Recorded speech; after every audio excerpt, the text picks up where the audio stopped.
Congratulations, Attorney General Keith Ellison, on accepting the award for a Trailblazer. We are in gratitude of your leadership and service to the country.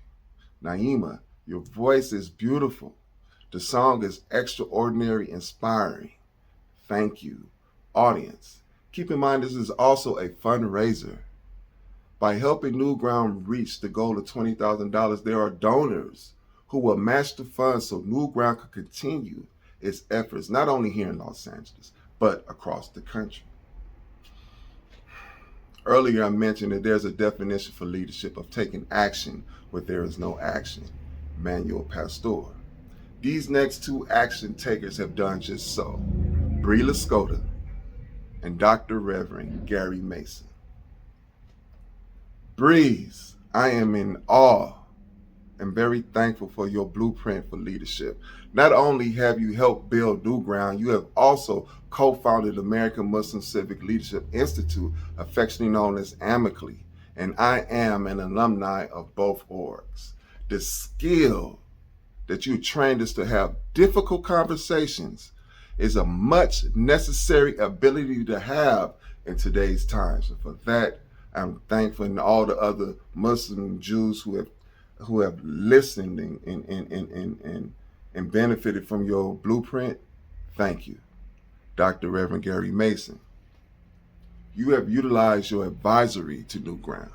You have utilized your will and ability and location to host transforming conversations between opposition. And for that, we are thankful.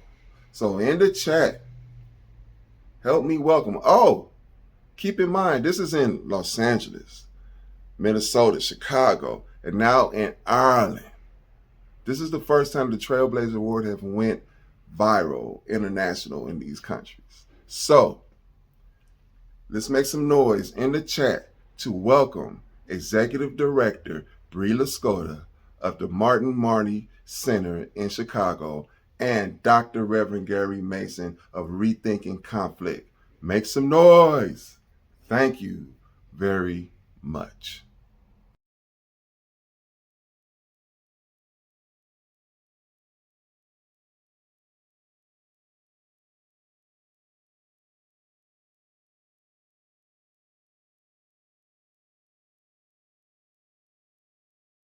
For me, Brie, I have inhabited a lifetime now, since I was a little boy, contested spaces. The kind of Northern Irish conflict, as you and I know, of those normal brands of chaos of land, identity, and religion, always bubbling around below the surface, many, many times above the surface. And I guess something I learned in the last couple of years, just a colleague actually in Florida talked about a TED talk, which actually I hadn't seen, with the title, which I'm sure you've seen, Beware of the Danger of the Single Narrative. And I guess like many people growing up in contested spaces, I knew one narrative. It was my narrative. It was undoubtedly carved in stone, and it was the right narrative. It's interesting when I look back now, I breathe through the kind of corridors of time. I went initially to a primary school in our Irish space, age 4 to age 11, and then began, I guess, what you call in that US context, at high school, which here begins at 11 through to age 18.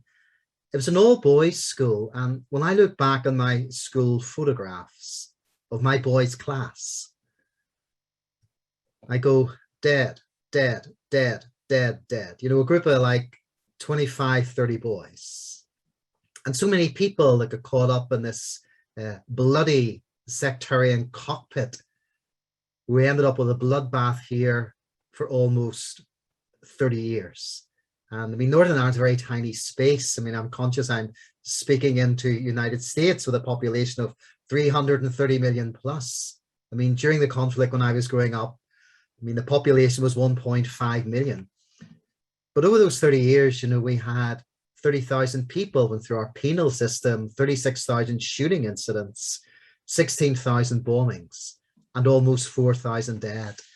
And I do remind American audiences there, Brie, if this conflict in my space had have taken place in the United States over a 30-year period, you would have had 700,000 dead in the United States, 6 million political prisoners, 7 million shootings, 3 million bombings. And I suppose what drives me as a human being, I really don't want to dump all this debris of toxic religion and toxic politics on another generation.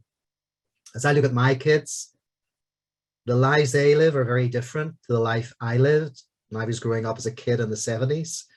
Like in 1972, Brie, we had a terrorist incident every 40 minutes, like every 40 minutes. So what motivates me or what compels me or what drives me is, I suppose, the belief that it can be different, and to try to look at some of the things we've learned very painfully, the things we got right, the things we got wrong, continuing my work in the Irish space, but also in the United States and also in the Palestinian-Israeli theater. The Irish peace process is not utopia, but it has been, thankfully, despite its fragility, one of the most successful peace processes in the last 50 to 70 years. And I suppose in tennis terms, I'm returning to serve, Brie. So tell me, my good friend, what personally drives you to exist in these contested, messy spaces in which we live? You know, it's such an interesting question to me, because I don't think that we have much of a choice. Like, it's sort of the nature of human existence, right? We're a sloppy, messy, complicated project. And so what tools do we have at our disposal to make sense of that? Well, we can either choose a politics of domination, right, which is what everybody chooses or has chosen for them, or we could choose a politics of liberation, right, and flourishing. And so it seems just like a really pretty basic choice in the options of what is possible for us to exist as humans. Why would we not choose the better version? It boggles my mind, because I take for granted the notion that we live with conflict, right? Like, conflict is baked into our system. It's a feature, it's not a bug. So how we navigate it and what we do with it is entirely within our control. And that we would choose something other than a politics of flourishing is just so unsettling to me. Right? Why would we choose anything different? And so, you know, the choice to exist in this space is the choice to live with some sort of pragmatic hope that the world could be different, or to just give into some sort of despair that the cycles of violence that have plagued us forever are inevitable. And I just don't think they are. I think our differences are inevitable, but I don't think the violence that comes with them is. And so if we could, in a sort of prefigurative way, begin to act as if we have inherited a better world, then maybe we'll make it along in the process. And so I think I, over the course of my life, have developed a sense of hyper agency as a response to what is some very difficult circumstances. And that sense of agency, to me, is how you move forward. It makes it possible to feel as though, while everything is not within your control, there are many things that are within your control, including how you respond, right? Sartre says freedom is what you do with what's been done to you. And I've always taken great solace in that no matter what the circumstances are, that freedom is your response.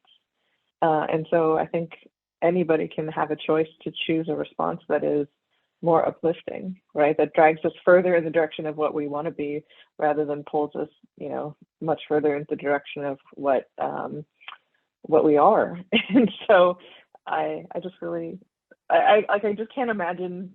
I can't imagine living in a world full of people who don't think that we have more potential than what is in front of us right now. Like, that would lead me to great despair. And so I think being in conversation with you, being in a part of things like NewGround, remind me of the enormous potential and possibility in the face of really overwhelming circumstances. And that, to me, is, there is no choice but to live there, because that's the only place that you can sustain yourself. But as you've looked back on some of the more difficult things that you have had to endure, Gary, what have been some of the most challenging moments for you to navigate this path? Yeah, interestingly, Brie, you think my natural answer would be when the conflict was on. But interestingly, cementing the peace has been so difficult. George Mitchell, who many of your listeners will know tonight, the American Democratic Senator from Maine, was the chairperson for what became known as the Good Friday Agreement, which was our peace agreement signed on April the 10th, 1998. And I don't think it was a throwaway comment by George Mitchell, Brie, but when eventually the signatures were done, he said to those gathered in the room, if you think getting this agreement was difficult, implementing it will be even more difficult. And as I talked to you, 23 years plus after that momentous event, maintaining and bedding down the peace with the debris of this place. I mean, one historian talks about the sores of Irish history.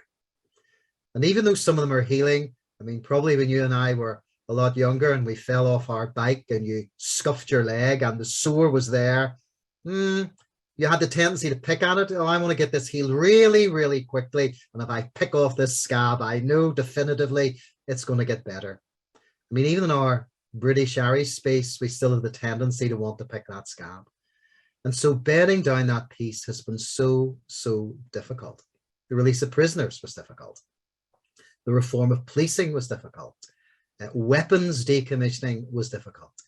And even after the signing of the Good Friday Agreement, I mean, I ended up negotiating 3 internal feuds with non-state actors where there was bloodshed. And you assumed that once the Good Friday Agreement was signed, utopia was going to come, and realizing that it hasn't come. So we have this kind of phrase in Ireland where we say, peace comes dropping slowly. And I guess just maintaining relationships. Brexit, to use Star Wars language, was a disturbance in the force. None of us saw that coming. And the aftermath of that has been very, very difficult. It has polarized people. It has made identity stronger, when the whole concept of the Good Friday Agreement was to reduce that concept of ethno-nationalistic identity. I mean, I often say, look, there's nothing wrong in identity in itself. But when we combine identity with ethno-nationalistic superior identity, identity becomes incredibly toxic. And unfortunately, Brexit has done that in this space. And so even this last, June 2016, I mean, the last 4 or 5 years, I've been involved facilitating numerous conversations, trying to make sure what's been a successful but also a fragile peace process continues to stay in course. And I suppose, Brie, as you reflect back, I guess there've been those challenges, those moments when you've probably said, as I have, being honest, why did I do this? Tell me about some of those, Brie. Why did I do this moments? I can tell you one. I was on my way to an East African country, and I was going to work with a number of youth there, many who had been in the first soccer stadium that Al-Shabaab blew up. So its first forays into transnational terrorism was in a soccer stadium in Kampala while kids were watching the World Cup, and Al-Shabaab blew up that soccer stadium. It was sort of profoundly cynical act.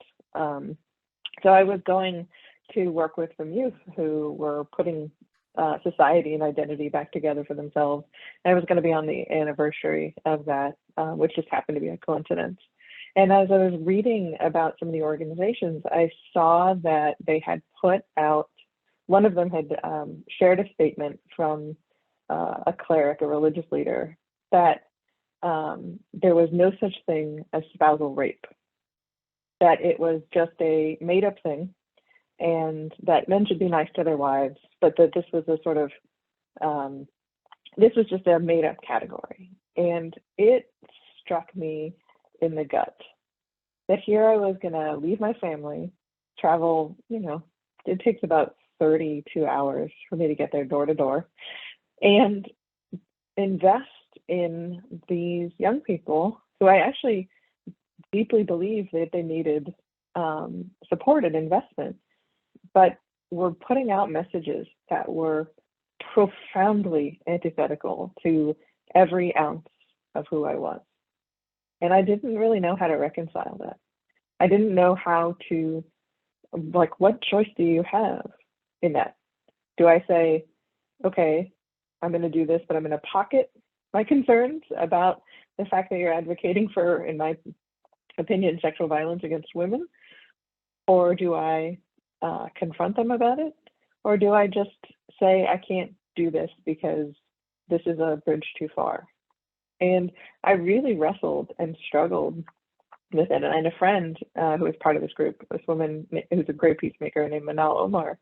And I said, Manal, I don't know what I can do in the face of this, because it's not just a difference of opinion. This is a profoundly different way to understand what's happening in the world and what is right and good and what is not. And she said, if you don't talk to them about it, who will? And I thought, oh, damn it. That was not the answer that I wanted. I wanted something else. I wanted permission to not engage with it. And I thought, oh, how fantastic to be confronted with my own hypocrisy and discomfort, right? I didn't think there was a way through this. And I just thought, there's my limit. I've reached my limit, and that's what it is. And so I ended up actually having a conversation with them and talking with them about it. And, they came to understand my perspective. Now, I don't know if I feel okay about this whole thing, because in the end, they understood what I was saying and, removed the posts and were apologetic.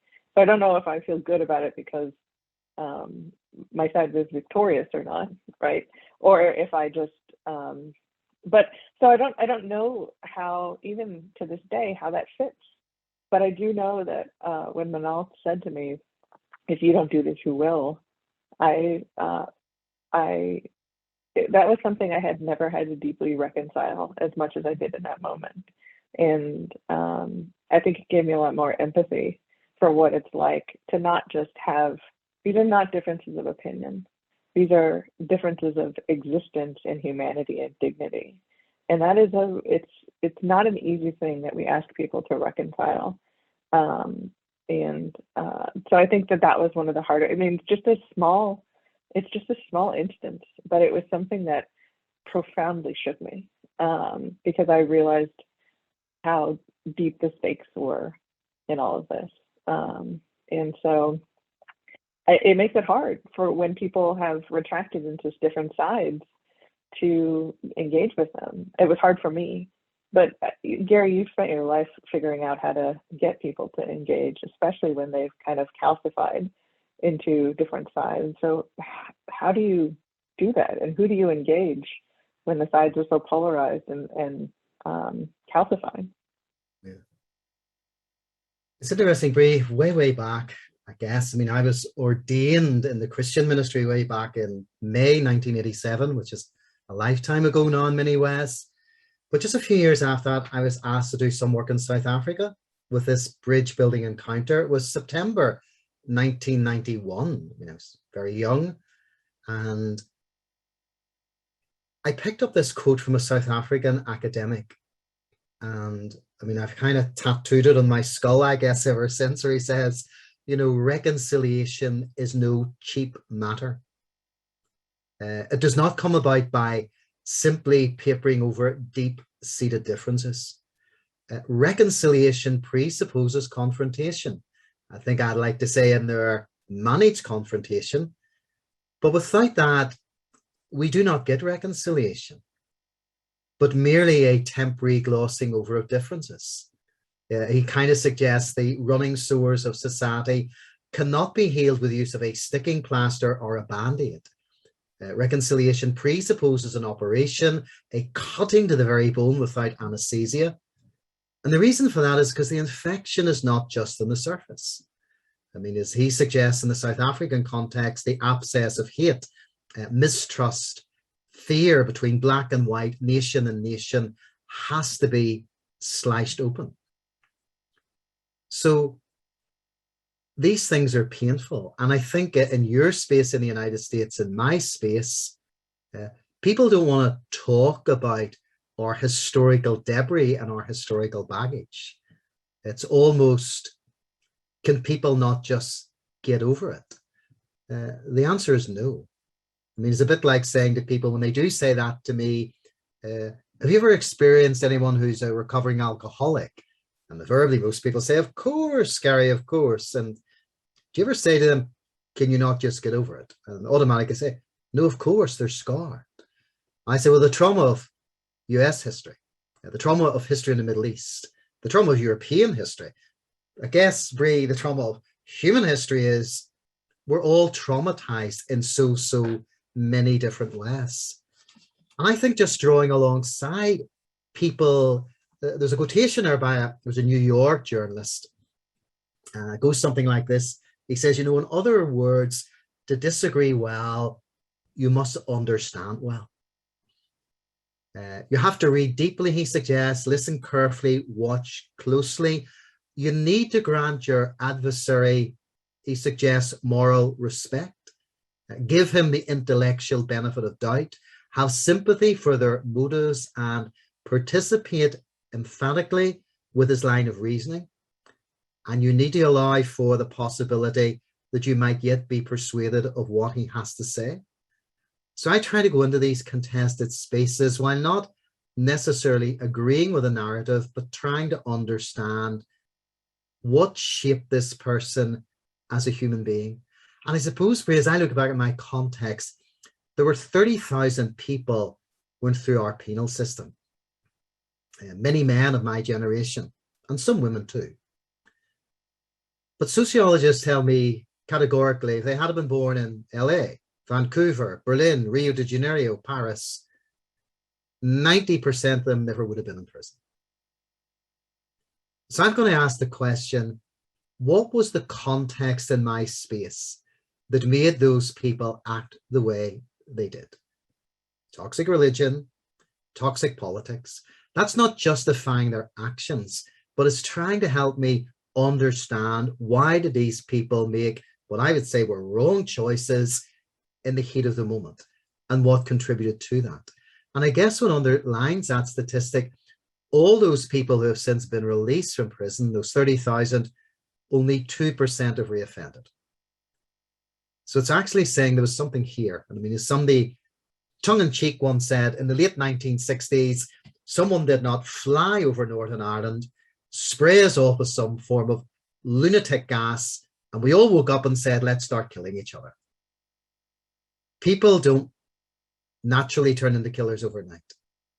There's language, there's words, there's linguistic violence, etc., that unfortunately makes people make wrong choices. And I guess for you, Brie, and myself is, how do we redirect?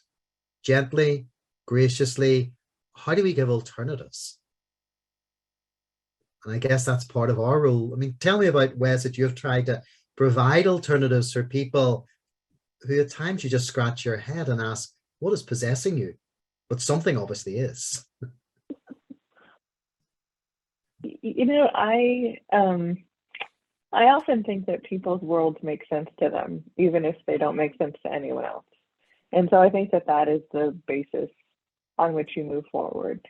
I would say, though, that I don't always agree with how people make sense of their worlds, right? And it's hard for us to hold that in tension, right? There's a lot of tension that exists in these kinds of environments where we think if we understand, it means that we deem appropriate.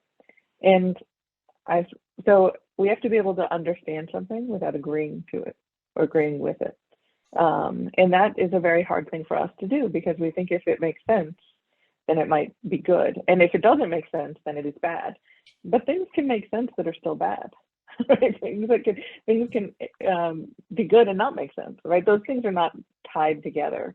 So I think that's the first thing. The other is really to know my own limits. There are things that I am not able to engage on.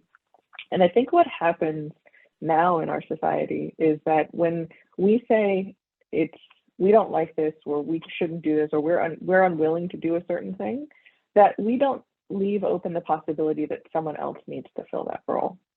So I remember talking with somebody, and it was around a sort of race and gender conflict.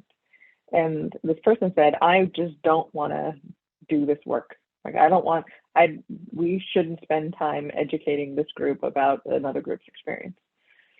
I said that that's legitimate. It's totally legitimate that you don't want to do that. And it might be that we need someone to do that. So how do you say, I'm unwilling to do this without making it impossible for someone else to do it? And so that's the part of this that I found so troubling over the last 2 decades or so, is that when I first started doing this work, I was the only non-Jew at a Jewish seminary. I was writing on Muslim and Jewish relations. And people sort of treated that with a kind of inherent curiosity, right? Like, oh, that's interesting. Tell me more about that. And over the last couple of decades, that's moved into a space where it's created a sense of suspicion, right? Oh, that's interesting. And it's not followed up with, tell me more about that. Yeah. It's followed up with this sort of empty space because we're not sure what to make of it. And so the idea that we don't have curiosity in our conversations for why or what makes it so or how, and that we're confronted with this, instead of curiosity, with a form of suspicion, I think is a internally unforced error, a form of cultural violence that we're doing to ourselves, right? We're foreclosing one of the great avenues we have in our minds, in our society, which is some level of curiosity, which can be the beginning of a lot of great exploration. So I think that notion that curiosity really does matter, without having to give up on your values, but just trying to understand the world as someone else sees it. You cannot help anybody change. You cannot help anybody's horizons be broadened if you don't understand the way that they understand themselves in the world as they are. And it's just a fool's errand. I mean, it makes dialogue into or engagement into another form of domination, right? If we don't do that. And I think that that's the thing that we need to start with. And then a real sense of self-knowledge about what you can and cannot do. There are conversations that I just can't be part of. I'm not capable of them. There are roles that I cannot play and I shouldn't play. And so you have to have at least some notion of your own limitations, and then also keep open the possibility that there are other people out there in the world who are not limited in the ways that you are, and that they have a role to play. And so we have to resist that kind of narcissistic impulse that the only thing that we like is people who sound like us. Right? The more that I like you is the degree to which you are like me. And that runs really counter to what is a fundamental truth of our existence, which is that we're different. You and I are different. We have different skills. We have different perspectives. And what we now have enabled ourselves to do is say that if you are not like me, that's a threat, and that threat, it can include that I can use any of the resources at my disposal to destroy you. And that can be on very small. What I find so remarkable right now is that is on really small, ultimately, political differences of tactic rather than goal, that we will see that those as such existential threats that destruction of the other person, right, in whatever ways that means, but metaphorical or actual, is on the table, right? That's how shallow our ethical mandates are for how we treat each other. And so I think that creates a lot of difficulty with how we engage, because we're not just engaging to reach across a divide on one side. We also have to reach back into our own groups that are saying that reaching across the divide is a problem and that you need to be pulled further in a direction. And so the stressors are on both sides of that. And so I don't really know where that leaves us when we're trying to build across these kinds of divides, that there is so much skepticism and there's so much resistance. Do you find ways that you can keep building in the midst of this, what seems like an increasingly toxic environment, to do this work? It's funny, Brand Stevenson, who many people know, the kind of author of Just Mercy and the movie there as well, he had a great quotation there, Brie, in one of his TED Talks where he says, when we get close, we hear things that can't be heard from afar. We see things that can't be seen. And sometimes that makes the difference, he suggests, between acting justly and unjustly. And a lot of my work has been bringing people together whose political narratives are very, very different, who see their constitutional futures as very, very different, but just creating what we call listening circles or spaces for understanding. So I'm saying to people, I'm not asking you to agree. I'm just asking you to try to understand. And I mean, Goskal, the academic, says quite categorically that he still believes that storytelling, and he even suggests that science has proven that storytelling is one of the most powerful mechanisms for bringing about change. And interestingly, the way I sort of illustrate that is kind of rewinding the DVD in all our listeners' lives and in our lives. Yours doesn't have to go back as far as mine, but, visualizing we were kids and you were kind of sitting in your pajamas and your mom or dad or grandparents or aunt or uncle came to your bedside and your head was on the pillow, and Brie, they said 4 magic words: once upon a time. And I know your eyes lit up and my eyes lit up because I wanted to hear the once upon a time story. So I guess I said over the years, a lot of my work has been creating once upon a time moments. And then just asking people, if you had have experienced or been shaped by this narrative, even though you profoundly disagree with it, can you tell me what choices you may or may not have made? It's just trying to create that humanizing, as Abraham Joshua Shell, one of your own great religious leaders, said, dehumanization precedes genocide. It's trying to create spaces to humanize the other. One of his other great quotations was, it was words, not machines, that created Auschwitz. And so as I look at your space at the moment, to quote another Jewish academic who sadly died 9 months ago, Jonathan Sachs, where Sachs uses this phrase, linguistic violence. And I look at the US at the moment, I look at my space in relation to the Brexit and border polls and Northern Ireland protocols and sea borders.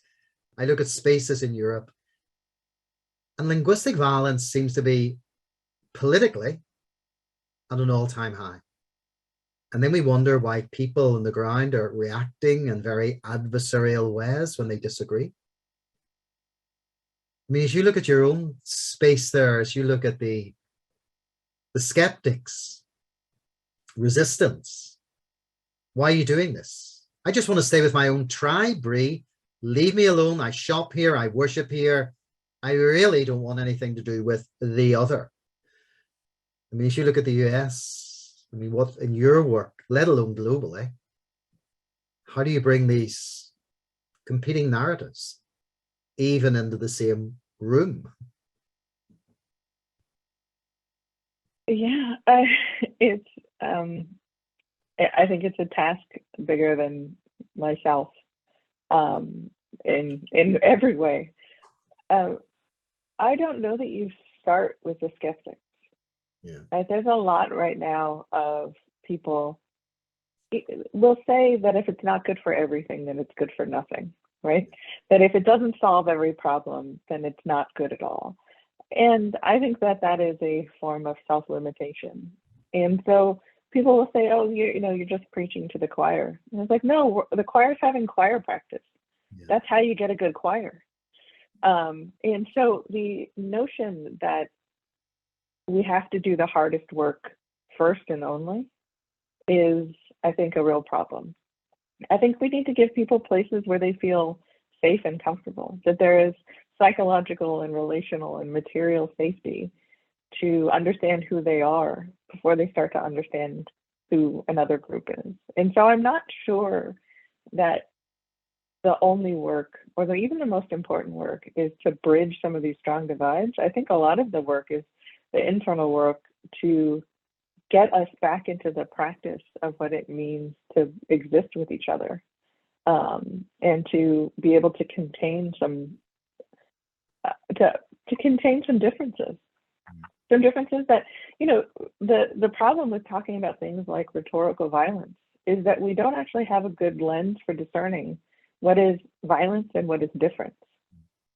And that makes it that makes the idea of rhetorical violence itself something that can be weaponized, because then it takes every difference to be a form of existential threat, as opposed to actually it being a difference. And so it makes it even, and on one hand, it's a really useful tool of understanding how you go from dehumanization and degradation to getting to, political violence, to getting to things as extreme as genocide. And on another, it can also become a catch-all for the way that we refuse to navigate or hold any differences that don't have our words reflected back at us. And so that's where I think we've got a lot of work to do. But I think that before we reach out, we have to look within, and that there's a lot of individual and intra-group work that needs to happen so that people can be a good partner in conflict. Right? You only make peace with your enemies. You don't make peace with your friends. You just exist with your friends. And so the notion that somehow all of the preconditions that need to be met, basically the preconditions for any conflict right now that need to be met before negotiation are, you have to agree with me. It's like, that might be an outcome, but that is never a precondition. It's never a precondition that you sit down and decide that you're the same before you negotiate some sort of agreement. Like, a negotiation is a tool to navigate profound differences, right? And everybody wins and everybody loses in that process. But hopefully it's sustainable enough that people can move forward, and they can put a larger picture into place. But I just think it's really remarkable that now we've mistaken the outcomes for preconditions. And in effect, we've made it impossible to sit down with anybody who's different than us, because the mere act of sitting down is seen as a form of political violence or betrayal. And that makes it very difficult. I mean, I'm not saying anything that you don't know, Gary, you know those firsthand. But it provokes rage from people, a rage of betrayal. And that happens across a variety of big and small, symbolic and real political issues. We see rage happening right now across the United States. There was just an anti-vaccine mandate protest on the corner around from my house. So what do we do with that sense of simmering rage that's boiling over into all of these issues that make them almost entirely innavigable? And sometimes asking, what people's fears actually are. And, I've often thought, Brie, and all this here, and I think you've rightly said, my discipline or your discipline academically does not have a totality on this. And I've often tried to think in these things for peace building, reconciliation, conflict transformation. We need a kind of multidisciplinary approach to this. I remember a number of years ago, I was asked to go to a kind of conversation over 5 days in Jerusalem. And it was being put together by two very skilled lawyers, one from the Hebrew University, one from a leading university in London. My background's in psychology, theology, negotiation, conflict transformation. So law is not my world. And I was really concerned that this was, the kind of ethos of this was going to be dominated by law. But they were clever. I mean, they had theologians in the room, historians, philosophers, psychologists, wide range of people. And that's what made that so different. And I remember a colleague of mine once saying that, the law cannot heal. America will never be healed by the law, any more than my space will be healed by the law. We need the law, but the law is not a therapy. I mean, the law can, I guess, create a space, but the reality is, in your space and my space, I mean, law and fact are actually weak when you're dealing with powerful emotions, like you have mentioned, fear, rage. And how do we create spaces to allow that to spill out more? And what does that actually look like? How do we create some inclusivity where people feel they're actually being listened to and listened to well, rather than just continually dismissed? And on both sides. And, I know in my times, speaking in the United States, in different spaces, people have said, don't mention Biden or Trump in this space at all. So people don't want to address their differences. I think in religious settings, and I understand religious leaders are terrified that they're literally going to send their church or their synagogue or their mosque ripping right down the middle. So we just pretend this isn't happening. With the resultant effect, nothing gets done. And I often say, Brie, as I look at my life and your life too, most of my relationships work. I mean, my marriage, if I use that as an example, my marriage works because it's based on compromise, not domination. So very simply put, if I dominate my partner, my kids, my grandkids, the relationship's going to implode because no one wants to be dominated. But if it's based on compromise, disagreement, healthy disagreement, trying to find a middle ground. I suppose one of the things about the Good Friday Agreement, which was not flawless, and it's still a work in progress, it tried to create a win-win situation for both sides. So simply, not everyone got what they wanted. Certain people, no, prisoners cannot be released. No, we're not removing Articles 2 and 3 from the Irish government's constitution over the northern part of Ireland. But they were removed. So people realized that this deal is going to be sellable. Compromise was called for. The problem is in your space, and at the moment in my space, compromise has become a dirty word. But many of the people that are against compromise, their lives exist within a family unit, many of them, not all of them, based on compromise. And yet we won't allow those principles that shape us relationally to spill into the public space. And they need to ask, why? Why not?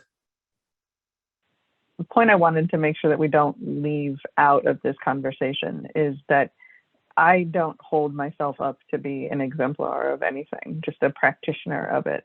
And I think that we exist in a world right now where criticism has its own currency, that people criticize rather than contribute. And that creates a sort of paralysis around actual action. It creates a paralysis around progress. And so the most important thing I think we can ask people to be is just practitioners, right? Don't be an exemplar. Don't hold yourself up as a model around that other people have to emulate. Hold yourself to the sort of difficult position of just being a practitioner, of working through all of the difficulties that all of this entails without really having anything exemplary to offer, just an example of what it means to deeply be committed to something with all of your flaws and difficulties of who you are as a person. So I don't want anybody to feel like that either, that I'm particular in any kind of way, or that Gary, even though his career and his contributions have been immense, that he's some unattainable outside figure, right? The work that he does is work that he's done because of who he is and what he's committed to. And it's also the work that many, many people have done that we don't know their names, we don't know who they are, because they've just decided to make a contribution to this world, making it better than what we inherited. And so I just think it's an incredibly important note in all of this to not keep us in a culture of criticism, but keep us in a culture of possibility and of contribution. Because it's not going to be perfect how we get there, and it's not going to be perfect once we get there. but perfection isn't the goal. It's just better. Better is the goal. And so the only way we get there is by taking the steps, as messy and complicated as they are, and without any waiting for it to be the right conditions or the right time or having all the right skills. We just have to do what we can with what we have in order to make it better. In just a moment, we will invite everyone into breakout rooms to